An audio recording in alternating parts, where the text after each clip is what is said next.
리틀 도서관, 매주 한 권, 휴먼 터치. 저는 일상에서 책과 다정하게 지냅니다. 사람과 세상과 더 다정하게 지내고 싶어서 책 맛보기를 합니다. 이번 책은 북유럽에 있는 에스토니아를 여행합니다. 책은 블록체인 기술을 잠시이지만 실컷 누리다가 돌아온 느낌을 생생하게 줍니다. 그렇지만 3년 전에 발간된 책이라서 블록체인에 관한 요즘 기사로 우선 책 맛보기를 시작하는 것도 재미날 것 같습니다. 블록체인은 신뢰 회복에 도움이 되는 사기다. 라고 난감한 듯한 주장을 펼치는 엊그제 올린 지디넷 코리아의 6월 29일자 기사, 블록체인 사기일까, IT의 미래일까? 의 일부분을 인용합니다. 사실 블록체인에 대한 견해는 여러 수로 갈린다. 주로 IT 종사자 쪽에서 별로 새로울 게 없는 기술이라며 시큰둥한 태도를 보이는 사람도 있고, 일각에서는 블록체인은 사기라고 공격하기도 한다. 솔직히 난 블록체인이 사기여도 좋다는 입장이다. 사실 지금까지 인간이 믿고 따르던 것 중 사기가 아니었던 게 있었던가? 우리는 돌덩이에도 신이 있다고 여겼던 사피엔스의 후예다. 인간은 동물적 본성을 이성으로 통제하기 시작한 바로 그 순간부터 사기를 쳐야 목숨을 부지할 수 있는 역설에 빠졌다. 사기를 통해 유지가 되고 있는 현실 세계에서 관계의 눈치를 안 보고 하고 싶은 말 다 하고 살면 사이코 취급을 받는다. 내가 블록체인이 사기여도 좋다고 생각하는 이유는 관계를 유지해온 신뢰 기제가 모두 깨졌기 때문이다. 모든 인간이 의지하던 신은 중세에 이미 죽었고, 근대를 벗어나는 과정에서 영웅도 사라졌다. 선거를 통해 대표를 선출하기는 하지만 정치인을 신뢰하는 바보는 없다. 사회가 복잡해지며 많은 전문가에게 신이나 영웅이 해왔던 권한을 부여하고 책임을 떠넘기지만 신이 아닌 인간 전문가들은 자기 밥그릇 챙기기에 여념이 없다. 만약 블록체인이 무너진 인간과 인간 사이에 신뢰를 회복할 수만 있다면 사기인들 어떻겠는가? 이번 책은 3년 전 2018년에 출간한 블록체인 에스토니아처럼입니다. 3년 전의 책과 현재의 뉴스를 교차익기 하는 맛도 구미를 돋웠습니다.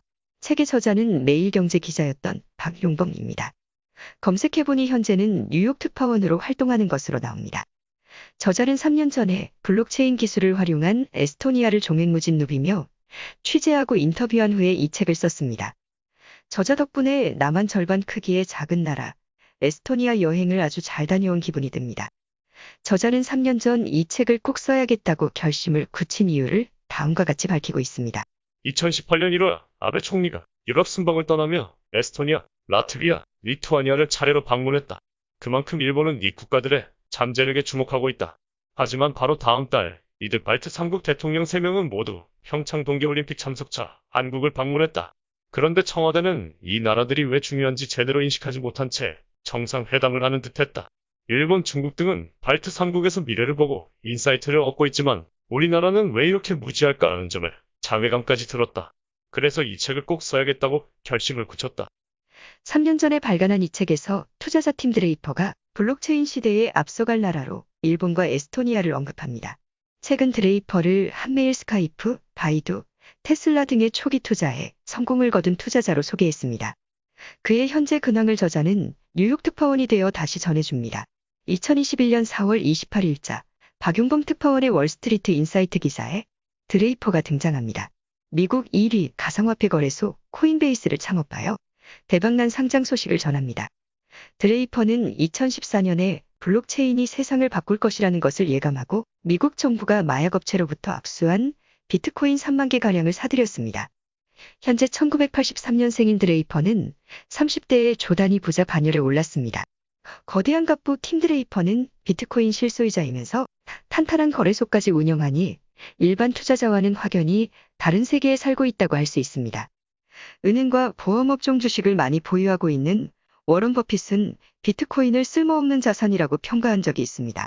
워런 버핏이나 팀 드레이퍼와 같은 전설적인 투자자가 아닌 소소한 일반 투자자들은 3년 전에 쓴 책이긴 하지만 책의 다음과 같은 내용은 명심할 만합니다. 암호화폐 투자자 중에는 본인이 가진 코인이 해킹당했다는 사실조차 모르는 경우가 꽤 많다. 이 현상은 점점 심각해질 가능성이 높다. 실제로 암호화폐 시장이 성장하면서 새로운 해킹이 늘어나고 있다는 보고서가 나왔다. 채굴 관련 악성 코드에 가장 큰 영향을 받은 나라는 미국이지만 태국, 싱가포르, 한국이 그 뒤이었다. 암호화폐 거래소를 노린 공격도 늘어나고 있다. 국내 한 암호화폐 거래소에서 수백억 원대 암호화폐를 탈취했다. 최근 영국에서 발간하는 최고급 잡지 모노클을 거론하면서 다시 청와대를 언급합니다. 2018년 3월 모노클에 우리나라 대통령과 영부인이 실렸다며 다음과 같이 소개하고 있습니다.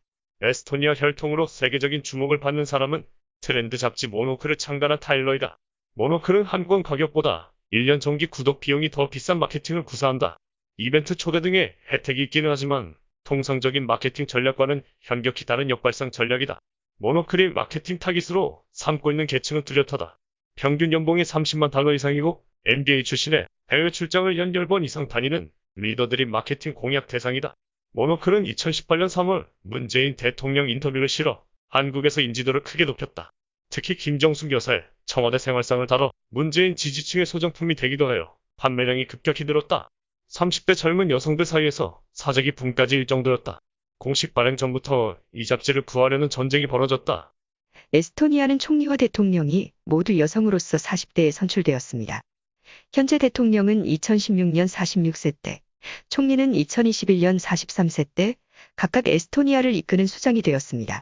특히 평창올림픽 때 방문한 에스토니아 여성 대통령은 소탈한 청바지 차림으로 입국하여 주목을 받기도 했습니다.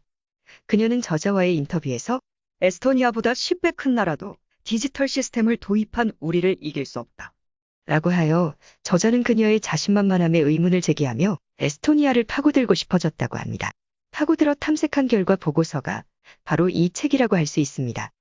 우리나라 영부인과 에스토니아 대통령은 같은 여성 리더이지만 각자 다른 면모를 보여줍니다.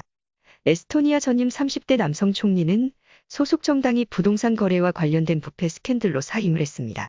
투명성을 첫 번째 장점으로 내세우는 블록체인 기술에 기반한 4차 산업혁명을 선도하는 국가에서도 정치는 부패를 피해갈 수 없다는 사실을 보여준 셈입니다. 사실 에스토니아 국민의 대다수가 보유하고 있는 전자신분증은 전자투표를 비롯하여 1,500여 개 업무를 디지털로 처리할 수 있습니다. 하지만 결혼, 이혼, 부동산 거래 등 3가지는 제외시켰다고 합니다. 만일 부동산 거래를 블록체인망에 포섭되지 않도록 정했다면 그 근거가 무엇인지 궁금해집니다.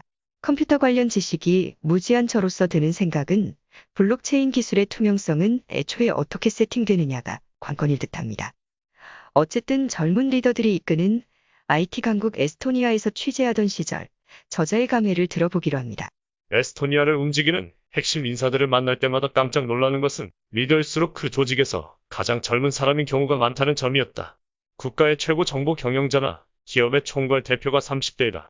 에스토니아 리더는 나이로 평가받는 것이 아니라는 문화를 갖고 있다. 우수한 조직일수록 리더는 젊고 이를 보조하는 인력들이 더 경험이 풍부한 사람들로 채워진 경우를 많이 봤다. 이렇듯 조금이라도 혁신적이고 창의적인 생각은 젊은 사람들에게서 나올 가능성이 높다는 점을 부인하기는 어렵다. 한국과 같이 장류유서라는 유교 문화가 강한 나라에서는 상상하기 힘든 일이라서 문화적 충격이 컸다. 젊은 리더들은 장년층이 타성에 젖어 생각하지 못하는 혁신, 아이디어들을 던지며 국가 혁신에 나서고 있다. 경험이 풍부한 사람들은 이 젊은 리더들을 보조하면서 역설적인 균형을 이루고 있다.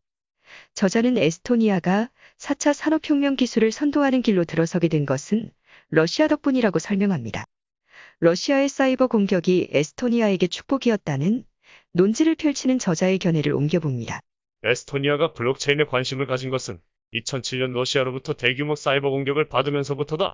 러시아의 사이버 공격은 에스토니아가 디지털 국가로 거듭나는데 변곡점이 되었다. 에스토니아는 사이버 공격으로 국가 마비 사태까지 경험했다. 그래서 사이버 보안을 지키지 못하면서 디지털 국가를 건설한다는 것은 일종의 사상 누각이 될 수 있다는 점을 뼈저리게 인식하게 되었다.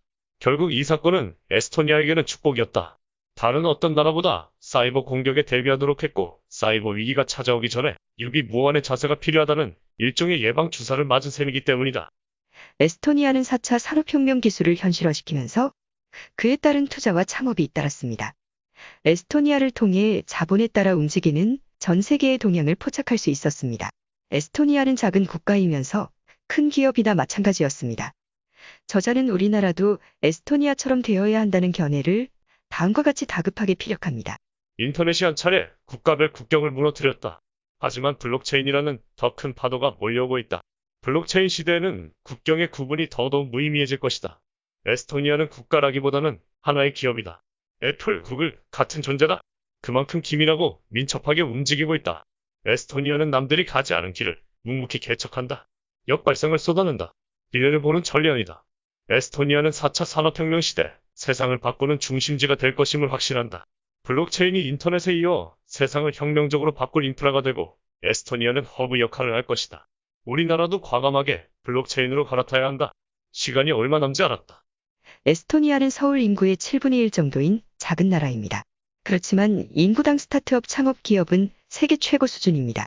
인구가 130만 명 밖에 되지 않는 시장이지만 4개의 유니콘 기업을 보유하고 있습니다.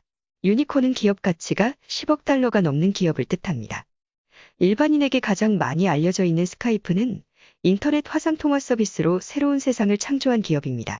거기에다 게임 소프트웨어인 플레이테크, 페이스북이 채택한 간편 송금 서비스인 트랜스퍼와이저, 차량 공유 플랫폼인 택시파이 등이 에스토니아가 배출한 유니콘 기업입니다. 이러한 유니콘 기업을 넘어 에스토니아는 전자 영주권 제도와 데이터 대사관을 통해 인구 증가와 영토 확장을 꿈꾸고 실행에 옮기고 있습니다. 그런데 전자 영주권을 가장 많이 신청한 나라는 한국이었다고 합니다. 블록체인 시대의 코인이 점차 주식을 대체하면 전자영주권이 투자를 위한 필수 신분증이 될 것으로 보고 신청해 두는가 봅니다. 무지한저로서는 어쩐지 자금 세탁이나 페이퍼 컴퍼니 같은 단어가 연상되기도 합니다. 에스토니아가 국가 생존력 모색 차원에서 실현하고 있는 창의적인 아이디어를 인용해 봅니다. 에스토니아는 인류가 존재한 이래로 지속되어 온 영토 확장의 역사를 새로 쓰고 있다. 바로 가상의 영토를 넓히고 있기 때문이다. 전자영주권이라는 제도가 그것이다.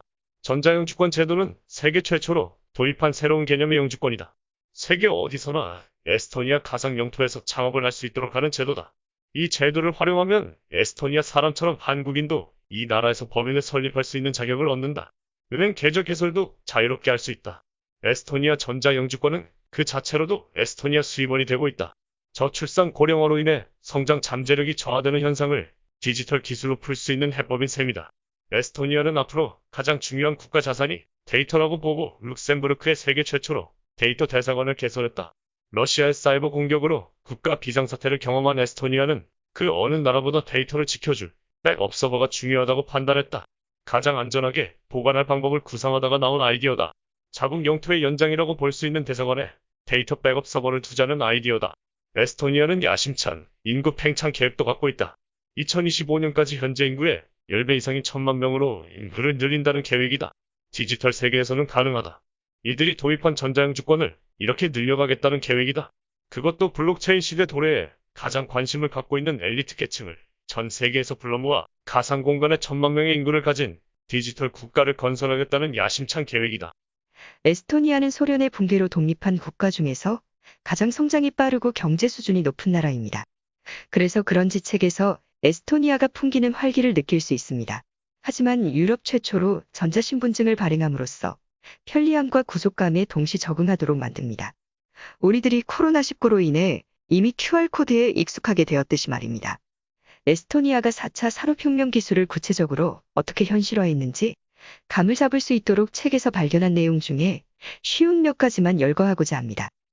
세계 최초로 휴대폰으로 투표를 하는 나라, 대중교통 무료화 정책을 시행하는 나라, 연말 정산을 하는데 걸리는 시간이 5분밖에 되지 않는 나라, 태어나자마자 이름보다 디지털 아이디로 삶을 시작하는 나라, 초등학교 1학년부터 로봇과 프로그래밍을 공부하는 나라, 진료 기록을 수정할 수 없도록 블록체인 기술로 디지털화한 나라, 종이 처방전 없이 바로 약국에 갈 수 있는 나라 등과 같은 에스토니아처럼 우리나라도 변할 수밖에 없겠지만 지금까지 누려온 자유의 축소를 어떻게 무엇으로 대체할 것인가가 삶의 질을 결정할 것 같기도 합니다.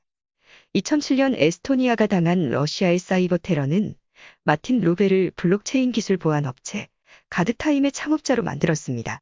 블록체인 기술에 관해 누구보다도 박식한 마틴 루벨이 블록체인 기술과 ICO에 관해 호의적이지 않은 시각을 최근 살짝 내비치는 것 같았습니다. 마틴 루벨의 견해를 인용하면서 이만 책을 덮기로 합니다. 잘못 이해하거나 내식으로 이해한 부분도 있을 수 있으니 의심스러운 부분은 책으로 직접 확인하기 바랍니다. 가드타임은 그 어느 기업보다 앞장서서 블록체인 분야를 개척해왔지만 암호화폐 투자자에게 코인을 제공하는 ICO는 오류조차 하지 않고 있다. 블록체인 기술이라도 보안 측면에서 100% 안전하지 않을 수 있다는 자세를 가져야 한다. 정치가나 행정가들이 100% 완벽한 사이버 방어 장치를 만들겠다고 하지만 처음부터 불가능한 목표이며 100% 안전한 사이버 보안 장치는 없다. 책임 있는 리더라면 취약점이 있을 수 있다는 점을 가정하고 어떻게 대처할지, 잠재적 가해자 배후에는 누가 있을 수 있는지 면밀하게 분석해야 한다. 사이버 보안은 사이버 범죄에 따른 반작용으로 나타나지만 일단 공격을 받으면 방어가 어려워지므로 선제 대응이 더 중요하다. 이만 책 맛보기를 마칩니다. 지금까지 리틀 도서관 매주 한 권 휴먼터치 황진이었습니다. 책 맛보기는 그저 제가 경험한 책, 사람, 세상 이야기일 뿐입니다. 이야기하다 보면 사람이 덜 된 저 자신을 즐겁게 발견하게 됩니다.